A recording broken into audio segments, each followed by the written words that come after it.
Hoje vamos falar sobre oração. E a oração, interessante, se encontra em 2 Reis, capítulo 6, versículo de número 17, que diz o seguinte, a minha versão é a versão King James. E ela diz o seguinte: em seguida, Eliseu orou, suplicando a Deus: abre os olhos dele, a fim de que ele consiga ver. E o Senhor fez com que o moço pudesse enxergar a montanha coberta de cavalos e carros de fogo em torno de Eliseu. Versículo 18, e quando os sírios desciam contra ele, Eliseu orou ao Senhor Deus, rogando-lhe que fira estes homens com seguida. Naquele momento, o Senhor fez com que todos os soldados arameus ficassem completamente cegos, conforme o pedido de Eliseu. E nós vamos agora para outro texto, que é em Lucas, capítulo de número 21, versículo 13, que diz o seguinte: porém, isso vos será como oportunidade para que deis testemunho. É uma oportunidade para que vocês deem testemunho. O primeiro texto fala de que os sírios descobriram, né? O rei sírio fez várias excursões contra o rei de Israel, vocês já sabem, para prender, para matá-lo, e todas as vezes que ele armava armadilhas, era fracassado, e as pessoas, ele ficou furioso, sabe quem é que tem um traidor? E alguém disse: não, meu senhor, é porque tem um homem lá em Samaria, por nome de Eliseu, que tudo que o senhor diz na sua câmara de dormir, ele sabe. Então, ele percebeu e queria anular Eliseu, e foi ao encontro de Eliseu. Dado o momento que aquele rapaz, é interessante dizer aqui, que fala aqui do moço de Deus. Acho interessante a colocação que o pastor Russell Shedd faz, né? Dr. Shedd, que já está na glória, mas foi muito útil aqui, fez coisas maravilhosas que vão repercutir para a eternidade.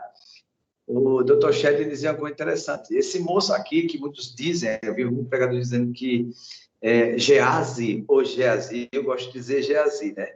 As pessoas gostam de uma pronúncia de Esdras, outros gostam de dizer que é Esdras, né? E sai por ali afora, mas eu gosto muito quando fala que era o Geazi. Mas a Dr. Shedd diz o seguinte, explica até no contexto, olhando no movimento da história, porque Geazi foi rejeitado como discípulo de profeta. Aí não somente ele não ficou à margem, pelo contrário, ele virou conselheiro real. Tanto é que ele intercede por a sunamita quando ela parte e volta para recuperar as terras dela. E o que tem a ver com isso? Tanto é que esse moço, ao perceber o impacto, aquilo que estava assolando, de repente ele é totalmente envolvido e se vê perdido. O primeiro versículo, o primeiro texto nos mostra isso, uma situação na qual aquele jovem é pego de surpresa e pensa naturalmente, ele diz o que está diante dos olhos dele, porque eles estão totalmente cercados e veem cavalos e diz que carros de guerra estavam cercando aqueles homens ali. E lá em Dotã, e o que é interessante é que ele diz: ai, Senhor meu, vamos perecer. Ai de nós, como é que nós escaparemos, né? Como haveremos, como é que nós vamos reagir a tamanha pulsão contra a gente? Tamanha ódio, tamanho exército nos assediando. E o que é interessante é que o homem de Deus diz uma coisa interessante: mais são os que estão conosco e os que estão com ele. Em seguida, ele já começa orando: Senhor, abra os olhos dele para que ele veja. Meus amados irmãos, eu amo também quando a palavra de Deus se refere a Moisés e diz assim, que Moisés, o varão Moisés, era um homem que andava como quem vê o invisível. A palavra de Deus nos garante, nos diz uma coisa muito séria, que diz assim, que o homem espiritual, ele tem discernimento de tudo. Deus dá discernimento a ele das coisas, como ele deve fazer, como ele proceder, porque ele é espiritual, ele é guiado pelo Espírito Santo. Já no texto lá, que nós vemos lá de Lucas, Jesus já advertindo aos discípulos dizendo que eles iam passar por perseguição, por lutas, seriam presos, seriam maltratados. E ele explica no versículo 12 do capítulo 21, dizendo o seguinte: e isto acontecerá por causa do meu nome. Mais à frente, Jesus vai asseverar, vai garantir aqueles discípulos amados, aqueles homens que iam dar continuidade à sua obra aqui na terra, dizendo: isto que vai acontecer com um propósito, é uma oportunidade para que vocês possam testemunhar, para que vocês possam testificar da grandeza de Deus, do poder de Deus sobre a vida de vocês, para os guardar. Interessante que ele continua dizendo: olha, não se preocupem quando vocês forem levados à presença de reis, a poderosos, porque o Espírito Santo vai dar a sabedoria. Eu vou colocar palavras de sabedoria, não vou poder resistir à sua sabedoria. E por que eu trouxe essa palavra nessa tarde? Primeiro, que é a questão de oração. E a palavra de Deus diz que Deus não vai fazer coisa alguma sem antes revelar aos seus servos, profetas. Ele revela tudo a cada um de nós, o homem espiritual, o homem que busca, porque a palavra de Deus diz que todo aquele que pede, recebe, todo que bate, a porta se abre, todo que busca, encontra. Aleluia. E o que me chama a atenção do texto, o primeiro texto, é que eles estão envolvidos em uma luta, já estão cercados.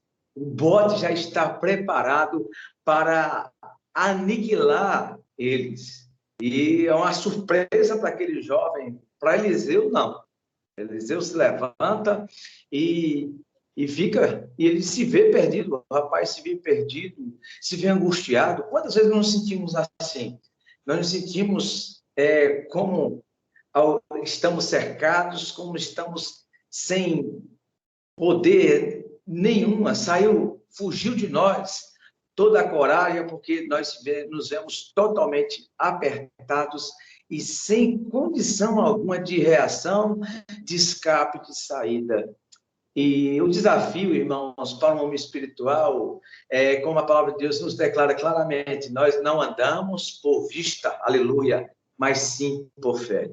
E é por isso que nós estamos aqui, irmãos, crendo, como eu disse antes, em um movimento como esse, que repercute não para um dia, dois, ou ali, ou para impressionar ninguém, mas para a glorificação do nome do Senhor, e repercute para a eternidade, para que almas sejam alcançadas. Nós estamos intercedendo, nós estamos plantando algo que outros vão colher, mas nós estamos fazendo nossa parte, porque a palavra de Deus diz que um planta, um rega, Deus dá o crescimento. Mas não, para não perdermos o fio da meada, a palavra de Deus diz que Eliseu, ao orar para aquele jovem, os olhos daquele jovem se abrem e ele contempla cavalos e carros de fogo, aleluia, muito mais numerosos do que aqueles que estavam, causando espanto e medo a eles. Eles estavam espantados, imagina o espanto agora, de alívio, o alívio que veio sobre aquele jovem. Mas o que é interessante é que Eliseu continua a olhar para aqueles, quando eles avançam, fazem menção de avançar, Eliseu ora e diz: Senhor, cega-os, fere eles de cegueira. E você vai ver o texto mais na frente, que ele pega aqueles homens ali, leva para o meio do exército de Israel, e depois, dê comida a eles, libera eles aí. Imagine a humilhação para aquele rei, porque nós não podemos nos deixar, uma lição que nós vemos Eliseu dar aí, que nós não podemos nos deixar vencer do mal, mas vencer o mal com o bem. O bem está em nós, e o bem ele vence. O Senhor está conosco. Nós não temos que ter medo, irmãos, das ameaças do inimigo, ou dos inimigos, ou das situações, das adversidades que surgem, que vão surgir sempre. O que nós estamos, muitas vezes eu fico estarrecido, eu fico impactado, muitas vezes até triste. A palavra de Deus diz uma coisa e você vê as pessoas se portando de forma diferente. Eu vi outro dia um pastor clamando, pedindo a Deus, porque um promotor estava dizendo e levou a igreja, dizendo que o pastor foi penalizado para pedir perdão durante dias sobre algo que ele tinha dito e achou que era homofóbico, que era isso, era aquilo outro. E ele fazendo um clamor, e alguém disse, olha, vamos clamar. O irmão mandou para mim, pedindo, porque aquele pastor já fazendo um clamor para orar, para denunciar o pecado. Eu disse, meus irmãos, eu não vou fazer isso. Eu disse, por que, mas por quê? Eu disse, porque eu já faço isso todas as vezes, porque essa palavra ela é viva e eficaz, é mais penetrante do que espada alguma e dois gumes, e vai até o ponto de alma e espírito, juntas e medulas, e é apta para discernir os pensamentos e os propósitos do coração. Irmãos, podem nos prender, mas eu fico com o que Paulo disse, a palavra de Deus não está presa. Ele estava preso, mas a palavra de Deus não está presa. Aqueles homens achavam, aquele rapaz achava que estava cercado, estava perdido, mas o profeta, ousadamente, tendo visão espiritual, ele garante aquele jovem. E nós, como pessoas espirituais, nós temos que levar essa garantia às nossas igrejas, ao coração daqueles que servem a Deus, aqueles que não servem somente à vista, mas servem de todo o coração. E pode dizer, como o apóstolo Paulo, bem sei em quem tenho crido, estou certo que é poderoso para guardar o meu tesouro até o dia de Cristo Jesus. Aleluia, glória a Deus. Meus amados irmãos, e o que é mais interessante nesse texto que nós aprendemos aqui, é que quando Deus abre os olhos, dá alívio, mas sobre os profetas, sobre os discípulos, naquele outro texto que diz o seguinte, isso acontece para que dês testemunho. Isto que nós vimos aqui, um dia aconteceu de fato. E quantas pregações, quantas vidas têm sido edificadas. É o que está asseverando Jesus aos discípulos, a falar de situações que eles iam evidenciar, e evidenciaram, viveram, pagaram preço, foram mortos de forma tristes, horrendas, mas eles conservaram dentro de si algo que nenhum poder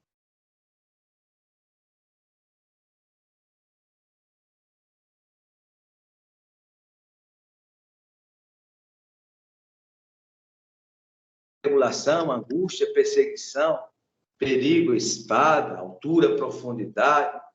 Ele diz, mas eu estou certo que nem a morte, nem a vida, nem anjos, nem principados podem nos separar do amor de Deus que está em Cristo Jesus, o nosso Senhor. Então, acontece para que haja testemunho, uma prova, algo que você esteja passando, você que está conosco aqui nessa sala, você que esteja nos ouvindo. Se Deus permitiu, nada acontece sem a permissão de Deus. Amém. A palavra de Deus nos assevera, nos garante que até os cabelos da nossa cabeça, eles estão contados. Então, uma coisa simples, como um cabelo que cai, se amanhã nasce outro lugar, imagine a gente, irmãos, imagine nós aqui, que custamos um preço muito alto, que foi o sangue de Jesus na cruz do Calvário. Então, mas são os que estão conosco em toda e qualquer situação que se levante para ferir, para denegrir, para parar, para matar, para fechar, para extirpar a obra de Deus. Não pode, irmãos, porque a obra de Deus ela é imparável. A palavra de Deus nos assevera isso, nós temos visto, irmãos. E o que eu costumo dizer sempre, quando eu vejo irmãos querendo desanimar, eu digo sempre assim, a igreja sobreviveu a 300 anos de perseguição do Império Romano. Então, irmãos, nós somos perseguidos, é o natural que acontece. Jesus já previne aos discípulos, isso acontecerá por causa do meu nome. Por causa do meu nome, nós seremos traídos, entregues, mal compreendidos. O mundo não suporta a verdade, porque o mundo está em mentira. E o mundo, ele reage quando se fala a verdade. Então, um ditado que diz assim, a verdade dói. A verdade dói, e dói mesmo, dói na alma. A verdade vai contra a palavra de Deus, é a verdade. E quando essa verdade vai contra a mentira, ela fere, ela confronta, ela preme a pessoa, e as pessoas reagem como reagiu o rei Sírio, e tenta parar, e tenta a maldade, mas não consegue parar. Uma vez, um rapaz, eu estava pregando num acampamento, aqui em Garanhuns, diversas denominações, e ali se apresentou um rapaz, para nós encerrarmos essa palavra. E aquele rapaz, impactado justamente porque essa palavra era na época de carnaval, e muitos filhos de crentes estavam naquele acampamento, para os pais com medo deles serem influenciados pelo carnaval. Então, meus irmãos, estávamos ali, e eu preguei sobre esse texto, abre os olhos dele, o que é que você está fazendo nesse retiro? A gente falava sobre isso nesse acampamento. E eu pedi ao Senhor, Senhor, abra os olhos de cada um de nós, para que nós possamos compreender. E nós vemos coisas maravilhosas, como nessa mesma tarde, nessa mesma noite dessa tarde, nós fomos a um campo, né, de pasto, e ali cada um levou uma cadeira, e cada um com uma lanterna.